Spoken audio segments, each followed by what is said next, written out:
And we have, not only with the overwhelming consensus of our people, but with its persistent optimism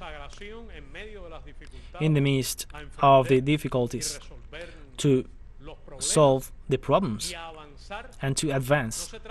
It is not only about resisting victoriously, but to continue advancing despite any difficulty in the consensus and harmony and the participation of all the Cubans in the development of our economy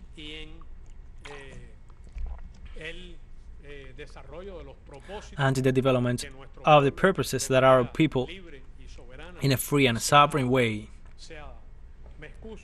have given. So sorry. Please ask your questions.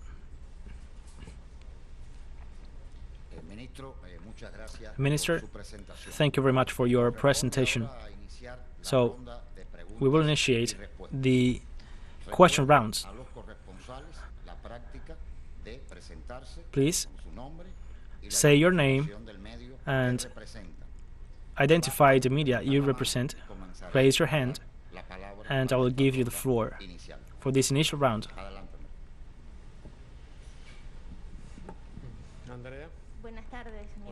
Good afternoon.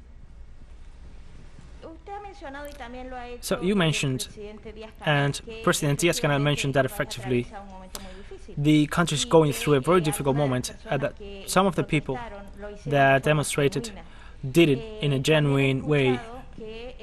I also listened that the President and the entire cabinet explained what they are doing, but we have not seen measures, or it has not presented a package to give solutions to those problems. We have only seen the condemnation to the actions, and on the other side we have left the costs of the data services. I thought you were going to say blackouts. No, I'm talking about the data. Yes, both. I'm talking about both data cuts and electricity cuts. Yes, but the people in the streets do not have data in their phones. I would like to know if I can understand that this measure by the authorities of the Cuban government is a defensive measure of everything you have said. Thank you. Well, I can say first that the economic circumstances are complex. Also, I should say that the Cuban government have been working very hard, as our people and you and the international community know very well, in difficult circumstances from the point of view of the strengthening of the blockade, especially in the last 2 years, in moments of human impact and economic impact of the pandemic. The situation of the international economy that affects an open economy as the Cuban one, in which, for example, tourism has a very important role. So it is true that the country faces a complex situation. I think that it is peculiar in our country, first, the way these problems are shared among all the people. We have seen the awful images of how the pandemic strikes in many countries the less favored sectors, the sectors without solution. We have seen very difficult situations even in the industrialized world. This has not happened in Cuba. It hasn't been like that, not in the area of the public health, nor in the social area. Even in relation of the social security, of social assistance with which the country distributes the burden of the economic difficulties of the blockade and of the pandemic. And there are no Cubans without medical treatment. There are no Cubans dying on the streets. There is a social consensus in our country. I say this in the way the pandemic has been handled, and it hurts us every death. However, the statistics of the World Health Organization will demonstrate that Cuba have one of the most reliable model in the planet regarding facing the pandemic. In the second place, the Cuban economy suffers an extreme impact with the strengthening of the blockade, using as ally the pandemic, the virus. And in the second place, because of the conditions of the international economy, you won't see people in the streets dying. So if you visit the world, you will see very serious situations. Of course, the difficulties are serious. No one could underestimate it, but in Cuba, we have solidarity among us, and we have a social system that guarantees efficacy, that guarantees protection to all the Cubans, independently of what they think, what they do. Even more in conditions of a pandemic. So in relation to the electric cuts, for example, it is a situation that, of course, creates sensible consequences in our houses, in the living conditions of the population, the limitations of different nations, the long lines, the difficulties. However,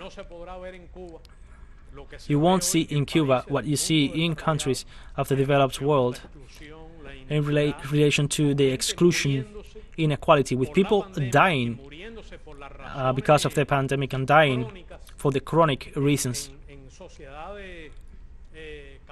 in capitalist societies, dying of poverty, but dying of poverty and pandemic at the same time.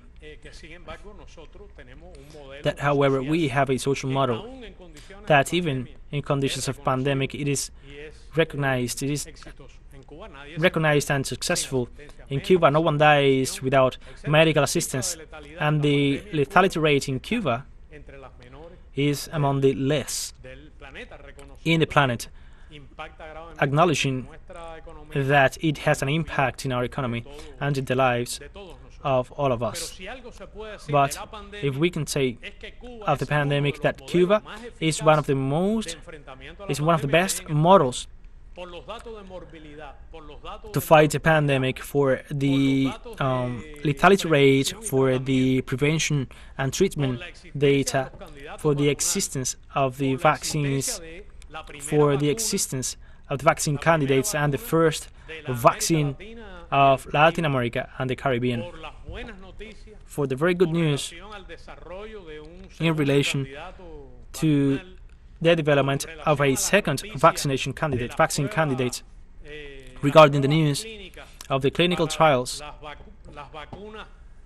to the pediatric vaccines, with the very good news of the progress of other vaccine candidates. So we will have to recognize that the Cuban model to fight the pandemic is one of the best in a global in the planet. But any person should recognize that the model of Cuba to fight the pandemic, it is the result of a model of social inclusion and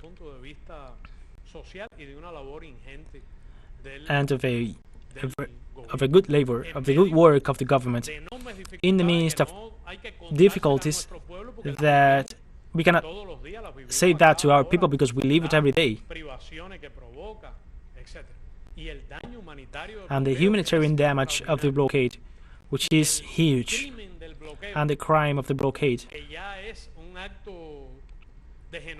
which is a genocide act according to the Geneva Convention of 1948. Without the pandemic, it is an aggravated act of genocide. But the Cuban response is very good, and our economy, which is an economy with problems, an underdeveloped economy, of course, it has some difficulties, but in very difficult conditions that we see in different countries, including some northern countries, regarding what you mentioned about the internet and access to the networks. I should say that the country is living a complex situation. You also live it.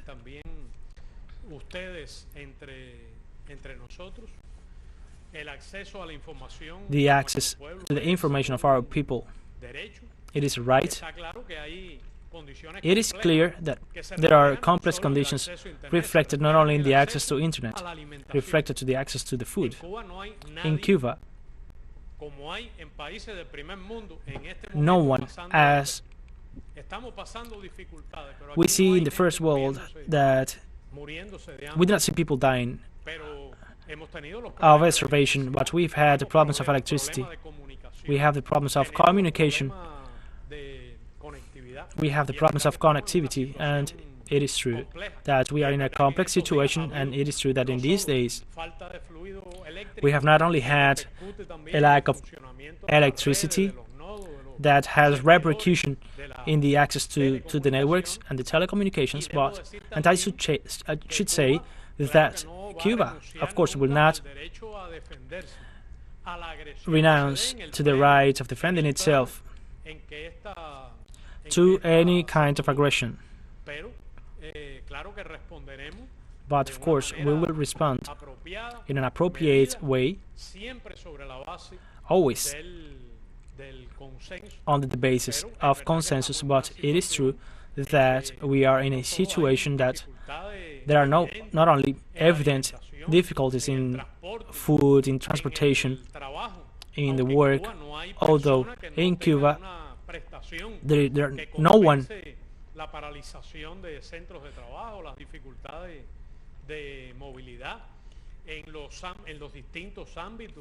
is without, no one is unemployed.